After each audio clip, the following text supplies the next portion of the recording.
So Robert F. Kennedy Jr. joins us. We really appreciate your time. Just coming off of Albany, where you were testifying in the trial up there, I did want to start there. The importance of this for you. Why was this a priority for you to go and speak and to let your voice be heard and to see what this verdict is going to be at this point? Well, I was the key witness, I would say, at the trial. So it turned out to be a 4-day trial. It was in Supreme Court, in Albany State Supreme Court. And the issue is and let me go back. After Ross Perot ran, the Democratic Party and the Republican Party wanted to make sure that an independent could never run again. So they made signature thresholds almost insurmountable. And New York has some of the toughest signature thresholds. You need to get 45,000 signatures or 47,000 signatures in 45 days. We ended up getting 150,000 signatures. So we had more than enough to get on the ballot. And the Democratic Party, the DNC, is trying to keep me off the ballot in all 50 states. We now have enough signatures to get on the ballot in every state, something that we were told could never happen. We've collected over 1 million signatures, more than any presidential campaign in history. There's 1 million people, including 150,000 in New York, that have signed a petition asking that I be on the ballot. The DNC is trying to keep me off the ballot, and they're doing that now by saying I'm not really from New York State. I've lived in New York State since I was 10 years old, since 1964. My father ran for Senate that year. He was also, ironically, also called a carpetbagger. In other words, that he didn't really live in New York State. So 60 years later now, I'm running and I'm being told I don't live in New York State. My driver's license here, I vote in this state. My car is registered here. My law license is in this state, not California.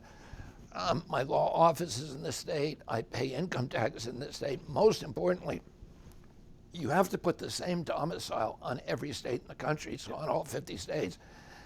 And some of those states say your domicile has to be the place where you vote. I've never voted any place else in New York.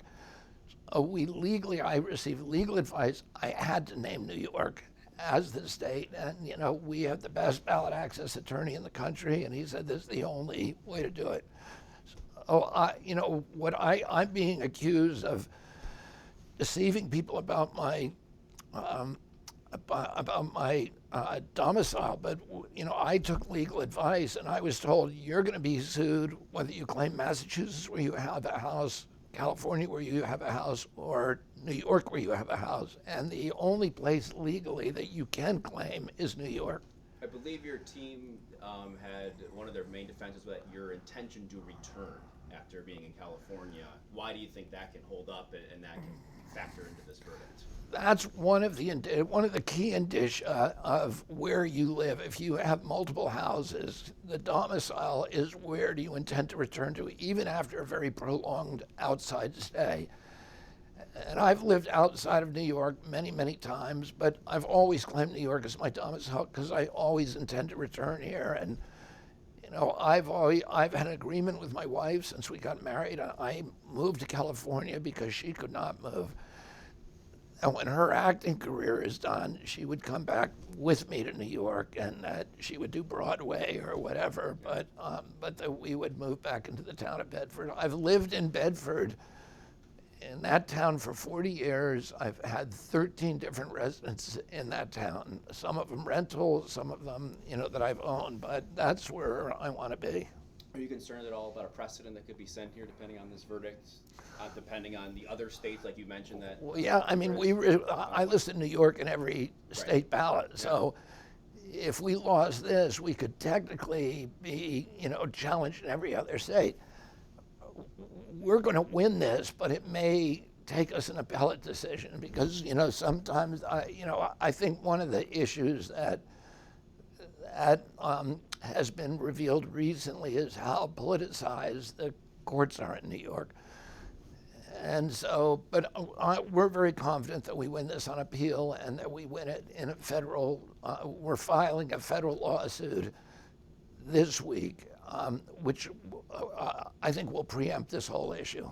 One of the things that came out of this, some of the witness testimony, I thought was interesting is one of the witnesses talked about you and the relationship they had with you, and they said that you had changed in some ways, and some of the things you had said, and kind of changed the relationship you had. Do you think you've changed over the past few decades, years, and those relationships have changed accordingly? No, I mean, those were people who were my original landlords, who were friends of mine, and who were distressed that I left the Democratic Party. But I don't feel like I changed. I feel like the Democratic Party has changed. That the Democratic Party, if you went down a list and checked a box for all of the issues and all of the priorities that my father believed in, that my uncle believed in, I would check every box. I grew up in the Democratic Party that was a champion of civil rights. It was a champion of voting rights. It wasn't trying to suppress voting rights. It was trying to protect freedom of speech and not suppress it. It was pro-life and bodily autonomy. It was against war. It was it represented the American middle class and working people, cops, firefighters. Today's Democratic Party is more aligned with Wall Street and with big tech, and has kind of turned its back on the American middle class. And it was for public health. We were the champions of public health, and today we have the sickest population in the world. When I was a kid, 6% of Americans had chronic disease. Today, 60% do. And nobody in either party is asking the question of where are all these illnesses coming from? You mentioned the party changing over the course of the years and your views aligning with your uncle and father, but some members of your family have endorsed Joe Biden or Kamala Harris at this point. I guess, how do you explain, where in the family, I guess, would you explain that, and how did that make you feel at that point? Well, my family is pretty solidly ensconced in the DNC. So I think when I left the Democratic Party, that first of all, a lot of my family members worked for the Biden administration, and those, or they have arrangements with them as NGOs. And those were the family members that were most, I think, vociferous in opposing me. I have a lot of family members who are working for my campaign, who are very supportive of me. But I come from a family that, where we were raised, we were to debate each other, to differ with each other on different issues without hating each other. I love my family. I feel loved by them. And I understand, we had a 40-year friendship with Joe Biden. Joe Biden has a statue or a bust of my father behind him at the Oval Office. So, I understand why some of my family were troubled with the decisions that I made to oppose somebody who's been a friend for many years. The America's Strong platform that you've released over the course of the past few weeks, a lot of the bullet points on there focus on the prosecution of public political figures. Why is that a priority?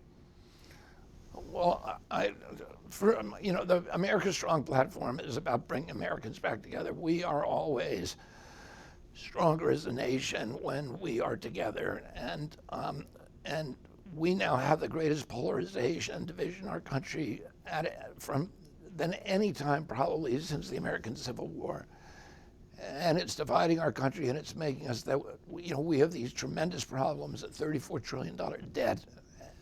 We have the chronic disease where we become addicted to war. We have the first generation in history that can't afford homes. That is going to live worse than their parents. We have food that is filled with 1,000 ingredients that are illegal in Europe because they're so dangerous and bad for health. All of these are solvable issues, but we can't solve them when we're hating on each other.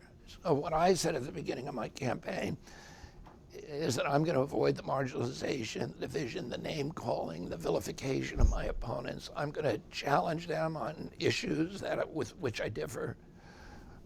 But I'm not going to be calling them names, and I'm not going to be prosecuting them politically, and I'm not going to be silencing them, but engaging in congenial, respectful debate, and then identifying the issues, the values that bring Americans together that we all share in common rather than focusing on the culture war issues that are used to keep us all apart. One of the tenets of that platform that you're on, the America Strong, was be able to pardon, or actually wanting to do that. Would you pardon Donald Trump, who has some cases against him right now?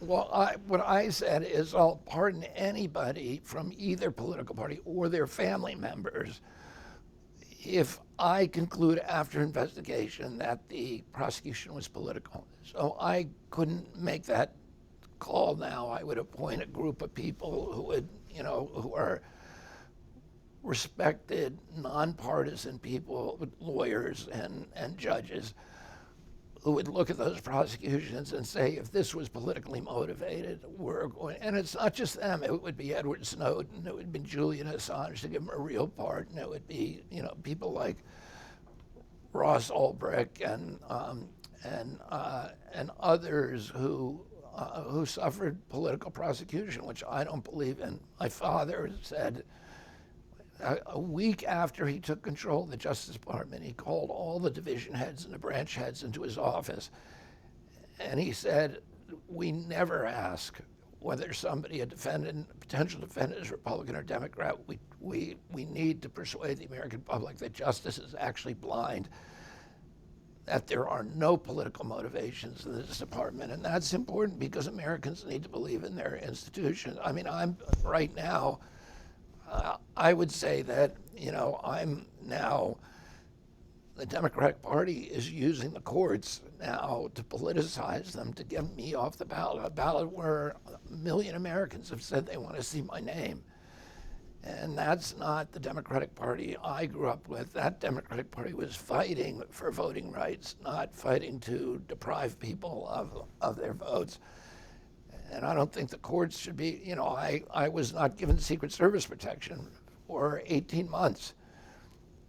That's part of the politicization, the widespread politicization that we've seen of our enforcement agencies. I've just won a lawsuit against the Biden White House for using the FBI, the CIA, for CISA, the DHS, to censor me and to censor other political opponents, because we differed with the White House on policy reasons. That's very un-American. It's against the First Amendment. The judge in my case, Judge Doty, called it the worst case of censorship in American history.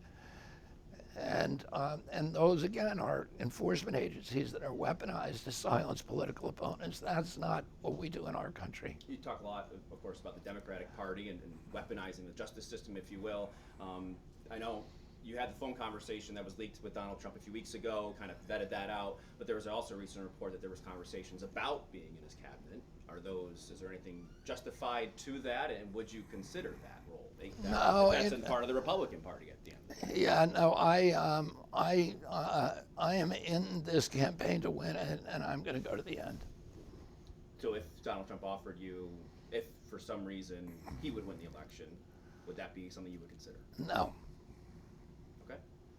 You have differing views on foreign policy depending on what's going on overseas. Ukraine, Russia war, you have Israel, Hamas.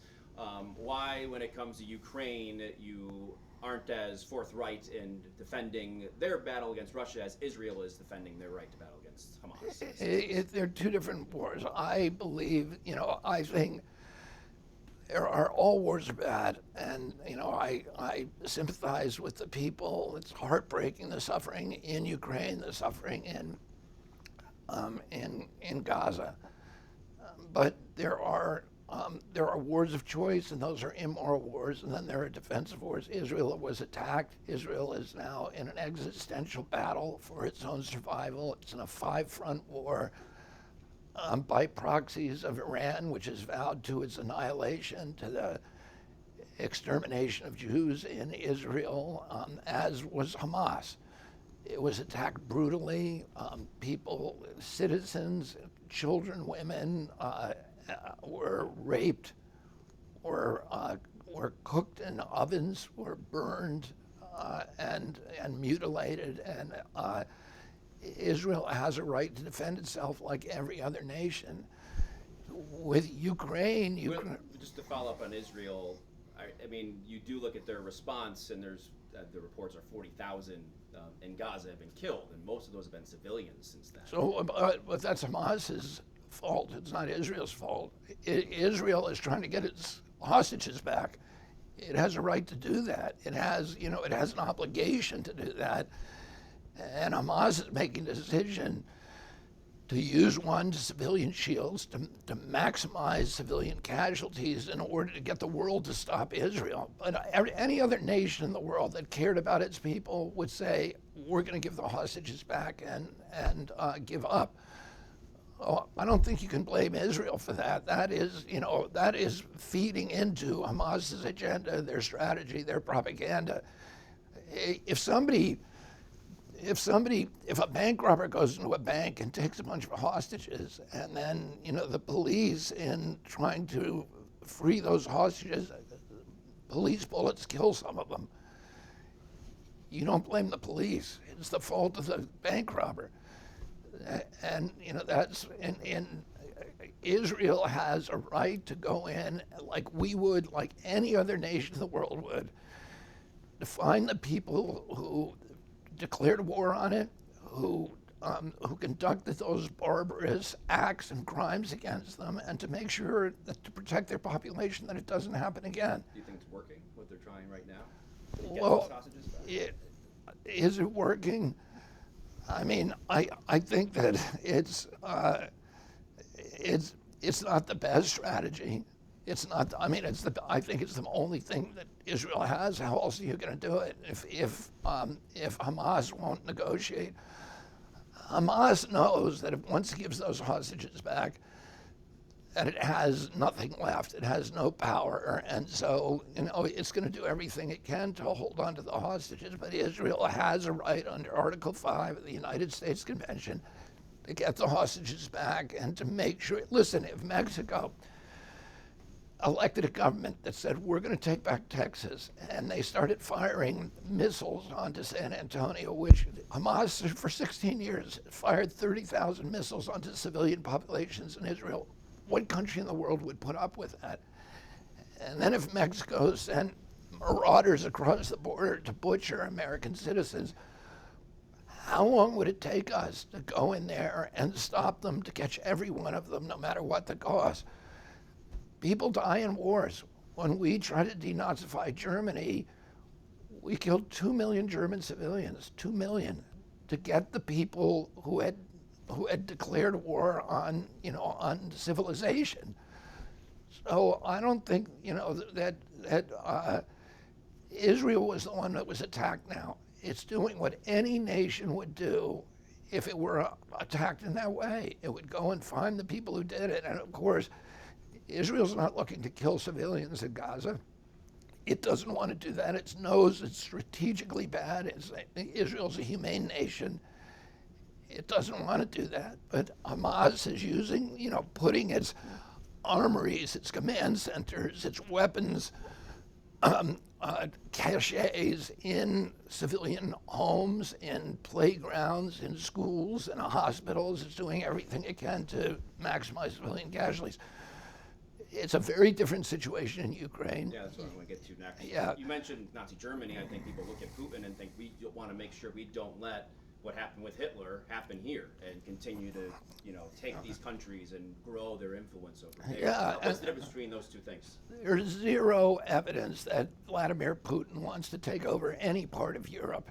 In his entire history, there is no evidence of that. Then what is he doing in Ukraine? He's in Ukraine because he warned us that he was going to go in Ukraine if we put NATO into Ukraine. And the Russians, not just Putin, the Russian leadership have been warning us that since 1992, when we promised we would never do that. In fact, we promised at that time, James Baker, and this is very well documented, John Major, President Bush, all said that if Gorbachev withdrew from Germany, from East Germany, and allowed us to unite both Germanys under NATO, so he was moving out 450,000 of his own troops, doing something that was very much against his interests. And he said, the one thing I want to guarantee is that if I do this and we liberate all the nations, the satellite nations of the Soviet Union, will you guarantee that you won't move NATO troops into those countries and threaten our security?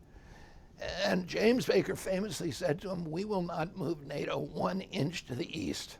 Now we've moved it 1,000 miles to the east, 14 countries. We put nuclear-ready weapons, Aegis missile systems in Romania and Poland, 12 minutes from Moscow, so we could decapitate the entire Soviet leadership in 12 minutes. And we walked away from the 2 nuclear weapons treaty unilaterally. We had 2 intermediate nuclear weapons treaties with Russia.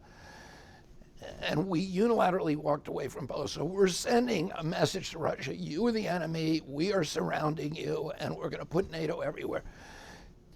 Russia has always said, this, what you're doing is wrong. It is hurting our national security, it's hurting our sovereignty, but the one thing you should never do is to go into Ukraine, because if you go into Ukraine, we got to get you out. And they have good reason for that.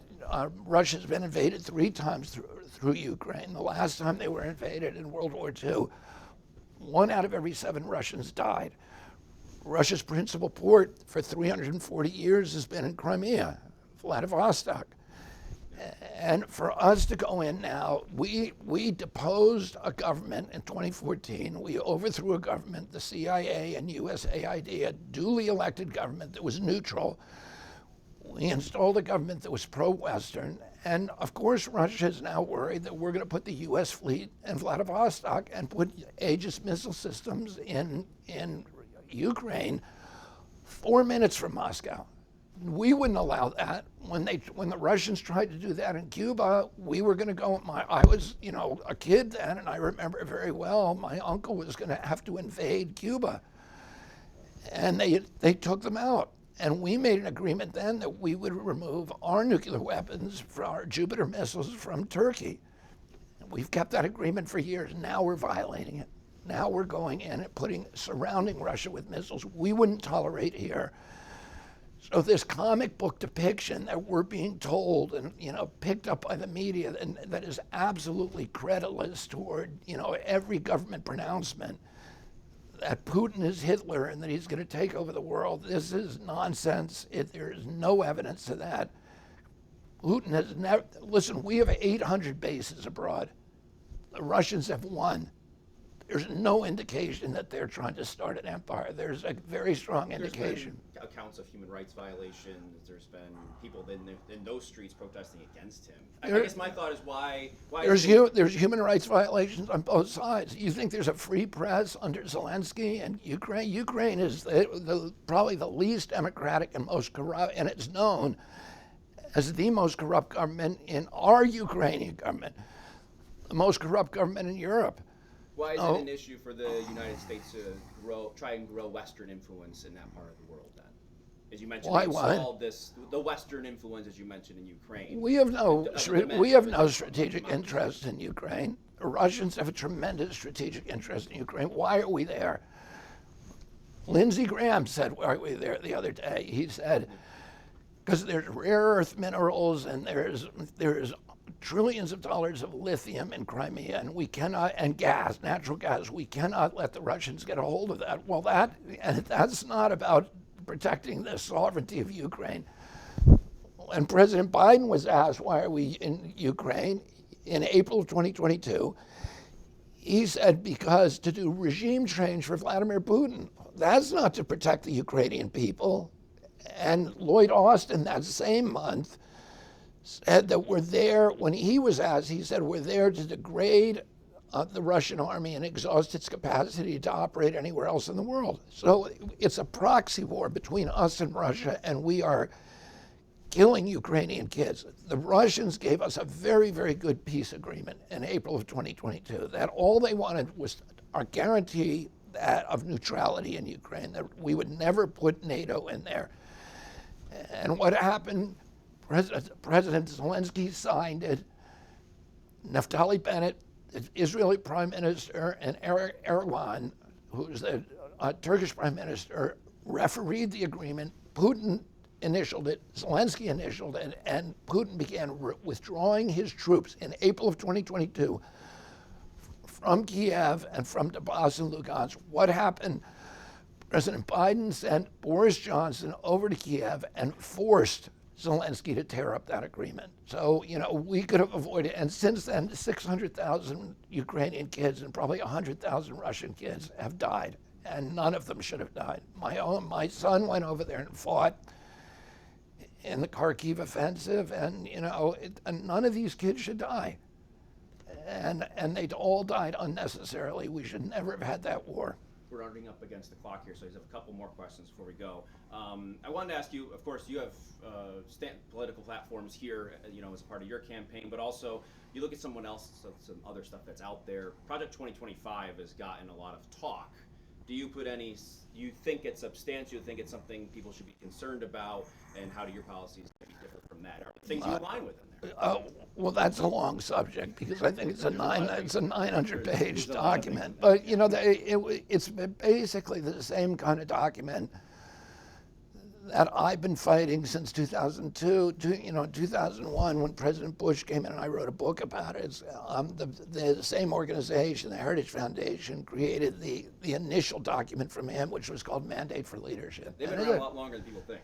Yes. And it was the same thing. And of course, it's filled with terrible, terrible things. So,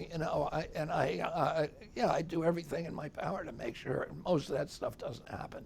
What would, yours look like, at the end? If you wanted to create a document, or if you have one out there, what would be some of the things that number one, we need to control the debt. We need to get our kids into houses so that they can so that every kid who works hard, who plays by the rules, can afford a house. We need to end our addiction to foreign wars. We need to cut our military budget in half and protect our shoreline, protect our homeland. But, most of our military budget is not about national defense.